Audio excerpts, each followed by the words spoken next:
भारतीय इतिहास में वीरों की कमी नहीं रही है। कुछ राजा तो ऐसे हुए जिनके डर से विदेशी आक्रमणकारी इलाका छोड़कर भाग जाते थे। मौर्य साम्राज्य के पतन के बाद एक ऐसा ही राजवंश का कलिंग में उदय हुआ था। इसका नाम था चेदी राजवंश। इसी राजवंश के महापराक्रमी राजा थे खारवेल। सम्राट अशोक के हाथों बुरी तरह पराजय के बाद कलिंग ने खारवेल के जरिए महान राज्य का तमगा हासिल कर लिया। खारवेल का शासनकाल ईसा पूर्व 193 से 170 तक रहा था। ऐसा कहा जाता है कि ग्रीक आक्रमणकारी डिमिट्रियस खारवेल का नाम सुनकर भाग गया था। 2000 साल तक इस महान राजा के बारे में कोई खास जानकारी नहीं थी। ओडिशा के भुवनेश्वर के उदयगिरी की पहाड़ियों में मिली इस गुफा के अभिलेख में खारवेल के बारे में जानकारी मिली है। खारवेल ने कलिंग की सेना को इतना मजबूत बनाया था कि दुश्मन राजा उसके नाम से कांपने लगते थे। खारवेल ने कई बड़े युद्धों को जीता। इसमें मगध, अंग, सातवाहन और पांड्यन साम्राज्य पर विजय हासिल की और कलिंग को एक अपराजेय साम्राज्य बना दिया। अशोक ने जहां कलिंग में खारवेल के पूर्वज को हराकर विजय हासिल की थी, वहीं खारवेल ने अशोक के वंश को हराया था। मगध साम्राज्य के राजा पुष्यमित्र सुंगा ने खारवेल की पराधीनता स्वीकार की थी और कलिंग के साथ हो गए थे। इसके साथ ही पुष्यमित्र ने जैन तीर्थंकर महावीर की एक मूर्ति को कलिंग को वापस की थी।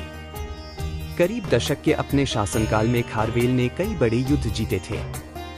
उन्होंने इस दौरान उत्तर पश्चिम भारत से लेकर सुदूर दक्षिण तक अपने राज्य का विस्तार कर लिया था। खारवेल के समय में कलिंग बड़ी समुद्री ताकत भी था। समुद्र के रास्ते इसका Sri Lanka, Myanmar, Thailand, Vietnam, Cambodia, Malaysia जैसे देशों के साथ कारोबारी रिश्ते भी थे। सत्ता मिलने के दूसरे साल ही महाराजा खारवेल ने सातकर्णी राजाओं की परवाह किए बिना पश्चिम के राज्यों पर कब्जा करने के लिए बड़ी संख्या घोड़े, हाथी, पैदल सेना को भेज दिया था। अपने शासनकाल के 8वें साल में उन्होंने मगध पर आक्रमण किया था। खारवेल खुद को सभी धर्मों को मानने वाले बताते थे।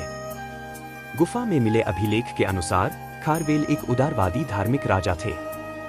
हाथी गुम्फा में मिले शिलालेखों के अलावा उदयगिरी और खंडगिरी में ब्राह्मी लिपि और प्रकृति भाषा लिखे में कुछ शिलालेख मिले हैं, जिसमें खारवेल के बारे में जानकारी है। माना जाता है कि अपने शासनकाल के अंतिम दिनों में उन्हें अपने पुत्र कुदेबसिरी को सत्ता सौंप दी थी। खारवेल के बारे में कहा जाता है कि उसके शौर्य के किस्से सुनकर विदेशी आक्रमणकारी भाग गया था। हाथी गुम्फा के शिलालेख में लिखी शब्द को लेकर इतिहासकारों में मतभेद है, लेकिन शिलालेख की 8वीं पंक्ति में ग्रीक आक्रमणकारी डिमिट्रियस के मथुरा भाग जाने का जिक्र जरूर है। दरअसल खारवेल के साहस और वीरता के किस्से डिमिट्रियस सुन चुका था। जैसे ही उसे भनक लगी कि खारवेल मथुरा की तरफ चढ़ाई के लिए आ रहे हैं, वह बिना युद्ध किए ही भाग गया। खारवेल के शासनकाल में कलिंग में कई बड़े निर्माण कार्य का भी जिक्र हाथी गुम्फा के शिलालेख में है। इसमें सिंचाई के लिए नहरें, युद्ध, संगीत, नृत्य आदि का बड़ा जिक्र मिलता है। हाथी गुम्फा पुरातत्व महत्व काफी अहम माना जाता है। अभिलेख के अनुसार कलिंग पर चेदी राजवंश का शासन हुआ करता था। इस अभिलेख के अनुसार चेदी वंश के पहले शासक राजा महामेघवाहन थे। इसी राजवंश के तीसरे शासक थे खारवेल। इस महान राजा के बारे में अभी कम लोगों को जानकारी है, लेकिन खारवेल ने ईसा पूर्व 2री सदी में जिस तरह का शासन किया था वो न केवल बेहतरीन था, बल्कि इतिहास के दस्तावेज में भी उसका खूब जिक्र है। वो इतिहास का दस्तावेज है हाथी गुम्फा के शिलालेख।